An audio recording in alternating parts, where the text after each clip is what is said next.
Hey, everybody, this is Michael Sweet of Striper, and you're listening to Cobras and Fire, and rock is not dead. I'd like to welcome back to the program Michael Sweet. Michael, we spoke about a year ago. We had such a good chat. I really wanted to have you back on. How are you doing? I'm doing good, man. I'm just prepping and packing for the tour, the Striper tour that's coming up. Now, you got a lot of stuff going on right now, but you mentioned the tour. Real quick on that, you mind if I ask how Oz is doing? You know what? Oz is doing well. He's been on a special diet and taking care of himself, getting checked on a regular basis, and he's in a good place right now. I mean, they're still keeping an eye on him. The spots that he had on his brain, they felt were at the time inoperable, and they didn't want to do a biopsy, so they've just been keeping an eye on things, and so far so good. And forgive me if this has already been covered a lot, but is he back touring with you right now, or? He is, yeah. He toured with us. He went out and did the last run last year, and he's touring with us this time around, and we're just kind of counting our blessings each day, and hopefully it's going to keep going this way. Yeah, right on. All the best to him, obviously. Thank you, man. Really appreciate that. The Stripers are embarking on what you're calling the history tour. Do you want to explain that a little bit? Like, what do you mean by history? Actually, it's the Kisstory tour. We're opening for Kiss. No, I'm only kidding. I didn't know you painted. What it is, basically, the history tour is it's giving people a better understanding of our history. So all the songs and the bands and the music that we grew up with that kind of molded our lives, and not just ours, but many of the fans as well. We're going to just kind of give people a glimpse of that and perform 10 or 11 covers, and then, of course, 10 or 11 classic Striper songs, the songs that we grew up with, the bands Judas Priest, Van Halen, all these bands, and we're mixing it up a little bit. We've got some surprises in there, maybe some unexpected songs people might not expect, and it's going to be a lot of fun, man. And so that sounds like a pretty long show. People need to come early and expect to stay late, bring sleeping bags. It's a 6-hour set. No, it's probably going to be at most a 2-hour set, probably even a little less than that, about an hour and 45 maybe. There's going to be roughly 21 songs. Yeah. You mentioned history, and I thought of something that I at least wanted to share with you. After we spoke last time, I got your book, and I'll confess, Michael, one of the things that I never really kind of bought into with Striper was I happen to know first, hand how hard it is to put a band together where you just got four guys who are not only on the same page but able to do the job. You know what I mean? Yeah, absolutely. And the fact that you guys were able to do that, and also all of you have strong conviction to the faith. I was always skeptical on that, and you actually do a very good job in your book breaking down how that actually came to be. So for what it's worth, you've changed the skeptic's mind. I thought I'd share that with you. Well, good, man. Writing a book, I learned the hard way. Writing a book is not easy. I think you did a good job. Tough. Well, it's tough because obviously, you want to write from the heart, and you want to be very open and honest, but at the same time, you don't want to be, or at least I don't want to be, nasty, or I don't want to just be a negative guy and tear people apart like a lot of books do. And when you're telling a story and other people are involved, you kind of have to have those other people in the story, and not always is it a good story. So I did my best with that book, man. I tried really hard to keep it light and positive and encouraging. And I'm glad to hear that. It sounds like you might have enjoyed reading it. I did. Yeah, definitely. Yeah, it was well done. Well, good. I'm happy to hear that. That's awesome. Okay. Wait till the next book. You're going to hate it. No, I'm only kidding. Yeah, all right. We were talking a little bit about the tour there. It's been over a year, if I got my math right, and it's okay if I'm not. But Perry, I assume everything's going well? He's a good fit? Yeah, man. Perry's a perfect fit. He's amazing, and we love him. We're very blessed to have the guy in our band. And things just worked out. Firehouse lost him years ago, and we got him. years later. And it's always interesting to me how life works itself out that way. And he's a big Striper fan, and we're a big Perry fan. And he's shown us pictures of him meeting us years ago when his band Max Warrior opened for us. So way, way back, it was actually CJ and Perry. They were in that band, and here he is, a part of Striper now. Incredible. Plus, he actually moves around on stage. You know what, man? Not only does Perry move around on stage, but he smiles. You know, he makes it known. He makes it known that he's really happy to be here. Yeah, I caught you guys at Grand Rock Timber in Hinckley at the end of last summer, and that wasn't the first time I saw it with him. And it was great, actually. I thought it was kind of an upgrade as far as the previous shows I had seen. But well, look, I'll tell you, it really is, and you know, nobody knows that better than us because we're playing with him and locking in with him, and you know, we can kind of from the stage really feel the machine working. And Perry is a solid player, man. You're not going to find a better player than Perry. And you're not going to find a better singer. If you want someone to sing and do those harmonies, you're not going to find a better guy than Perry, man. He's got a really strong voice, great pitch, great powerful vocal, great bassist, and he looks cool. He's got his hair. He's moving around. He's smiling. He adds a lot of energy to the show. Yeah. And it's definitely an upgrade. There's no doubt about it. I mean, he's brought a lot to the table, man. He really has. Yeah, I can concur. You know, I witness here. So, and you know, with him being as good as he is, he makes us want to work harder to be better. If that makes any sense. Of course it does. Yeah, I think most people can relate to that. So. Yeah. When you show up and you're working with people that seem like they give a damn, it makes you kind of care. So it really does, man. You go the extra distance and mile to make it work. And not that we haven't always done that, but Perry's just kind of took things to a new level and kind of set the bar. And we love having him, man. We're very blessed to have the guy in our band. Right on. You know, a couple times it came up recently, I know, and I've seen it before, but you've made some blabbermouth headlines with your comments about producing a Van Halen record. Rather than dig into that, I got a quick question. Why don't we talk, what's your favorite Van Halen record, man?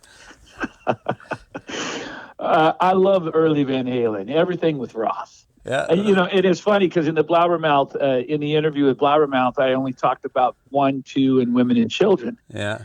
And that's not to disregard Fair Warning and Diver Down. What about 1984? Or 1984, of course. Anything with Roth, I mean, my opinion is, and trying really hard to set aside the fandom and the memories that go along with that, my opinion is that, you know, the Van Halen, early Van Halen with Roth was the better Van Halen. And the reason why I say that is because of the energy, and you know, there was some kind of a fire lit under all of them, especially on those first 3 albums and tours, that was undeniable. Sure. And you know, yeah, Sammy's awesome. He's a legend. He's amazing. They sounded great. They had hits with Sammy and sold a ton of albums. Not to take any of that away, but man, you know, I miss the old Van Halen, and I personally believe that while they're still alive, I don't care how old they are, okay? Yeah. If they can still play and sing, that their best album still lies within them. Sure. I think that's always been the underlying comment that gets glossed over with just a headline, but yeah, of course. And I was just speaking out of respect, nothing but respect for Van Halen, okay, coming from me. You're never going to hear any disrespect. And I felt like as a producer, writer, singer, guitar player, you know, that I would be a perfect candidate to help make that happen. And for people to laugh at that, that's fine. You can laugh all you want, but it doesn't change the fact that it's true. I wasn't laughing at you. I just love the confidence. Oh, hey, man, it's beyond confidence. I mean, I have a lot of confidence, but if I don't have the track record to back it up, sure. I got nothing. And I think I have the track record. Well, I'd be down for it. Did you like A Different Kind of Truth at all? You know, not really. I mean, I liked portions of it, and I respected the fact, like, okay, we're getting we're getting something rather than nothing. Sure. But I just felt like it was somewhat thrown together. It was old songs redone, and people hadn't heard a lot of the material, and I get that, and that's all great. We've done that with certain songs, but it still didn't have that fire to it that I'm referring to. Yeah, I gotcha. I felt like the first listen was like a kind of a time warp, but subsequent follow-up listens, it starts to feel like it's missing something. But and see, Eddie's the greatest rock player of all time. Yeah. Alex still has it. Michael still has it. If Michael's going to be involved on this hypothetical Michael Sweet producing Van Halen album. And then you got to give Roth credit too. People say Roth can't sing anymore. I don't agree with that. I totally 1,000,000% disagree with that. I think Roth, when I hear Roth sing or talk through the songs, he still has his range. Sure. And he not only still has his range, but he still has his power. He doesn't sing the melodies, but it's still there. And I think it's just a matter of, I don't want to say retraining, but, re-steering David in that direction to sing again like he used to. And I think he can. He still has his voice. I love David. David's got more attitude and charisma than anyone ever to pick up a mic, No doubt there. Have you ever met him? You know what? I met David briefly, but he wouldn't remember it. It was in front of the Forum. We were going to see Van Halen, and we met Alex and Eddie and David. They were walking around the parking lot. Wow. And they were maybe having a smoke or whatever and going into the venue. And we met him briefly, and I was a kid. I was young. And then I met him again. He wouldn't remember this either, but he came pulling up to the Troubadour on his bicycle. And this was way back, okay, in like 1983, 82, okay. 82 maybe. Yeah, this is way back. And he apparently lived nearby, and he pulled up on his bicycle, came in and had a few drinks, and I went up and said hi to him, and he said hi, and that was it. Well, hey, a little gear. We'll switch gears here a little bit. With Bohemian Rhapsody in the dirt making all sorts of noise, when exactly can we expect a Stryper biopic? Well, we're working on it, man. we're working on a documentary, a very unique, special documentary. It's going to take us a couple years at least to finish. Nope. But that's why you're actually doing a documentary. Yeah, we started work on it already. Oh, right on. But I mean, it's the very first stages of it. Yeah, I actually prefer documentary over biopics, but it's a documentary. I don't. It's not a biopic. We're not going to have actors portraying us and cheesing it out like that, But it's going to be cool, man. And what we're going to do is lots of live footage and never before seen footage of the band. I'm talking way back when we were playing high schools. We're going to incorporate some live footage. We're also going to incorporate a lot of people whose lives have been changed through Stryper being interviewed. Cool. So people that you'll never expect. I'll leave it at that. Oh, so like people that are known though. People that are known, people that are not known. But yeah, the people that are known, you'll watch and you'll say, I would never have thought that. Just a real quick touch on Sweet and Lynch. Is that pretty much kind of a done deal for now, or is there more coming down the line, you think? I don't think so.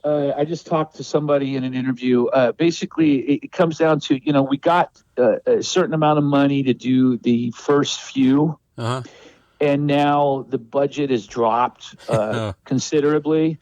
And I'm one of those guys, I don't like to cut corners so much that it compromises the quality. And people will say, well, someone else could do it and produce it and do it for a lot less. To me, that's a compromise, I'm real picky about who's behind the wheel. And it's got to be the right person, whether it's me or someone else for that matter. But in order to do it right, it takes a certain amount of money and effort and a way of doing things. And I just don't want to compromise it and go backwards. And then, I don't know. George is pretty busy. He's got himself stretched out. I don't know if he's into doing another one. And I don't see it in the foreseeable near future, but who knows? But we for in more other well, I don't know how to say it. Tracy Gunn said going forward that he's doing something with you that's going to be called Sunbomb. When can we expect something from that? Tracy and I are working together. It's basically Tracy's album. Yeah. And I don't know if I want to say it's a solo album, but I think it might be with the name Sunbomb, and then I'm singing on it. So he asked me to sing on it. And it's funny because he sent me one song and I loved it. And he said, "You want to sing it?" And I thought, "Oh yeah, dude, I'll sing one song." And he goes, "No, the album." So I just thought, oh man, I wonder if I have time to do that. And it worked out. We were able to reschedule things and figure it out. And I'm singing the entire album, and it's going to be cool. It's going to be a really different side of Michael Sweet. And I love Tracy. Tracy's a talented guy, a legendary guy, and I've gotten to know him over the past few years, and just a great dude, man. So I'm thrilled to be working with him. Yeah, I mean, that definitely sounds something that I know a lot of our listeners would want to get into, and I'm looking forward to it. I mean, I really enjoyed the Sweet and Lich stuff, so any kind of stuff like that, I guess we're all just clamoring to get right now. Well, man, I appreciate it, and I'm sure you already know about the solo album. There's That was what I was going next. Well, I just finished it, just wrapped it up. It's being mastered now. As a matter of fact, when I get off the phone with you, I need to listen to the new recall of the master. Okay. And it's really cool because I wanted to make it a little less Michael Sweet or / Stryper. So I brought in a different player for every song, and every song has its own stamp and its own signature now. But some people might say, well, that won't work, man, because everything's going to sound so different. It's not going to flow and be, cohesive and whatnot. But it is. It's very fluent, and it flows beautifully, and it all works. Everyone nailed it. I mean, knocked it out of the park when it comes to guitar solos. And I'm talking about guys like Jeff Loomis, Gus G., Andy James, Joe Hoekstra, Marzi Montazari, Ethan Broche, Rich Ward of Fozzy. Oh gosh, I've got Tracy Guns. Man, I'm missing a few. Mike Kerr. There's a different guy on every song, and I'm on a song. I'm playing a solo on 2 songs actually, and then I'm playing all the rhythm guitars. But man, I got Todd LaTorre on a track. We're doing a duet.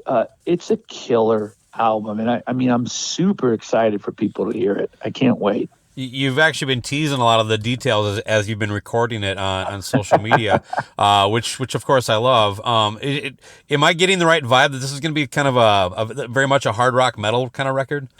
Yeah, it's a hard rock metal album. It's a follow-up to One Sided War, if you heard that. Yep. But I think it might have just a little more metal to it. Okay. With songs like Better Part of Me and Son of Man and Lay It Down. Those are real just metal, Priest Maiden-esque kind of tunes. Cool. And I can't wait for people to hear it, man. It's an exciting time, and it's the toughest part with making an album for me is being patient enough to wait for it to come out. Yeah, I mean, when is that? Do we know yet, or? Yeah, we were looking at June or July. We had to move it to August, and now it's official. It's definitely going to be September. And the reason for that is we don't want to release the same time a lot of other albums that are in the same genre coming out. We want to set it up properly. We want to do it right. We don't want to just throw it out there and rush it. No, I get it. It's called 10? Is that right? It's called 10 because it's my 10th solo album, believe it or not, and more importantly, it's the song, the title track, is based on the 10 Commandments. Okay. So there's you'll be bringing some religious overtones to the lyrics on this, like you do with Stryper. Yeah, definitely. I mean, Son of Man, Todd and I are singing that, and it's basically about the second coming, But it's done it's not done in a preachy way, in a way that makes you go, oh man. Okay. I don't want to hear this. It's done in a very relatable way, And I can only say that because Todd sang on it, and Todd's an atheist. Okay. And Todd didn't have any problem singing it, and we talked about that. And it's just the way the lyrics are presented. It's just done in a very relatable way, and that's the only way I can put it. And I think people are gonna hear the album and go, "Wow, okay, it's powerful, man. It Cool. really is." I mean, you are who you are. I think, especially at this stage of your career, there really shouldn't be any need to, I don't know, explain too much more than that, Yeah, and I'm never gonna run from that or hide from that. People know who I am, and you either accept it or reject it or love it or hate it, and I get both sides of the fence, and that's fine. It's to be expected. And it sounds like you enjoy a cigar once in a while. I enjoy a few cigars. Yeah. And I enjoy a few glasses of bourbon, and I get holy hell for that. Yeah, whatever. But again, that's Michael Sweet, man. Accept me or not, and that's fine. Not everyone's going to accept that. I'm all for that kind of attitude. I think it just makes for a happier life if you just kind of just embrace at least who you are first. Yeah, you're man. going to find that people are going to be more positive to you, if you're real anyway. Yeah, and it's just the path that I've chosen. I mean, I'm in the middle, and I know it. I wake up every day knowing it, and I just kind of go through it and down the path with a smile on my face. And I'm gonna get stones thrown from both sides. I just posted the other night, about Game of Thrones. Like, that was the best 90 minutes of TV I've ever seen. Yeah. And I had people saying, "Yeah, I agree," and people saying, "I can't believe you watched that show." It's just the way it is. Oh, man. I mean, I could eat a candy bar and I get it from both sides. Yeah, that might have been some of the stuff that got me out of church. Well, but see, here's the thing. I've always reminded myself that my faith isn't put in the church. Sure. My faith isn't put in man. My faith is put in God. Now, is God up there saying, "I can't believe you're drinking a bourbon"? Heck no. He might even be having a bourbon himself up there. He's tweeting spoilers. Exactly. This is the thing. Christians seem to get so caught up in their own little spiritual world that they fail to realize that there's a bigger picture. Well, it drives me insane just as much as it does you. Oh yeah, no, yeah, exactly. I get it. That's all I'm saying there. Looks like I'll be seeing you in Nashville this summer at Rockin' Pod. I will be there, man. I'm coming in. I believe Dave Ellison's going to be there as well. I think he had to cancel with the Ozzy tour being. They were going to open for Ozzy. Now his calendar is different, and I think it was just recently announced that date they're playing somewhere. So. Okay. Really so cool. Who else is there? Do you know who else Oh is man, there? I should have known you were going to nail me on this. Well, the only person I care about is Michael Sweet, but no, there's oh man, Chris Sinzak is going to shred me. I should have. It's okay, man. It's all right. Well, the fact that I'm a guest and I don't even know, that's even worse. Oh, well, I've been there all three. This will be the third year, and I've been the previous 2 years. It's a blast. I know Erie Vaughn is going to be there. He was there last year, I know. Awesome. God, yeah, I'm sorry. I'm just drawing a blank. And well, hey, you know what? I'm looking forward to it. I hope people come out. I'm going to be signing some autographs, and I'm also, I think, going to be jamming a few songs. They have a jam on Friday night. I'm going to be doing a few songs for the band. So right on. Really cool. Have you ever heard that band, The Rock and Roll Residency? You know anything about? I have not. No. They are they were Gene Simmons' touring band, and now they're doing Ace, but they were like a house band locally in Nashville. They are amazing. Oh, good, man. There you go. Yeah, cool. You're definitely going to enjoy playing with them. But I'm definitely looking forward to meeting you. Hopefully we can find a couple minutes of time to talk to you there. But these things are kind of crazy, so we'll see how it goes. You know what? I'm sure there'll be plenty of time to talk. We'll find a corner, Friday night or whenever we can, and we'll make it happen. Right on, Michael. As expected, this was a pleasure. I love having you on the show. You're welcome back anytime. Maybe sometime we'll just have you on and we'll talk Van Halen. We'll just break down every record. And what you would do different. Dude, I'm a huge fan, and Van Halen was the band for me that changed it all. Yeah. Okay, like Halford changed me as a vocalist. When I heard Diamonds and Rust live from Unleashed in the East when I was in sophomore in high school. For the first time, and I was like, what the heck? But Van Halen was what really changed it for me and made me want to be a better musician all around. And it lit a fire under my butt, man. And I think they're the greatest American rock band of all time. Some people argue that it's Aerosmith. Some people argue that it's, Boston. Some people argue that it's whoever, Cheap Trick. You name any other American rock band. But man, if you were able to, in a time machine, put all those bands on a stage right now in their prime, Van Halen would smoke them all. Yeah. Smoke them all. I'm not going to argue with you. Oh, yeah. They would have, basically, they were not the band you wanted to follow. Sure. You did not want to follow Van Halen in their prime. Ozzy can testify. I think a lot of bands can. I know Boston played with them. Black Sabbath played with them. Journey played with them. And I think if you interviewed all those guys, they'd probably all say the same thing. Right on. Michael, thank you so much for your time. All the best on the tour. This stretch is not coming my way, so I'll catch you next time. But all right, the best with everything, man. And I'll see you in Nashville, man. Yeah, right on, man. I'll buy you a whiskey and a cigar. Perfect. All right, there man. You go. Take care. God bless, man. Take care. Bye-bye.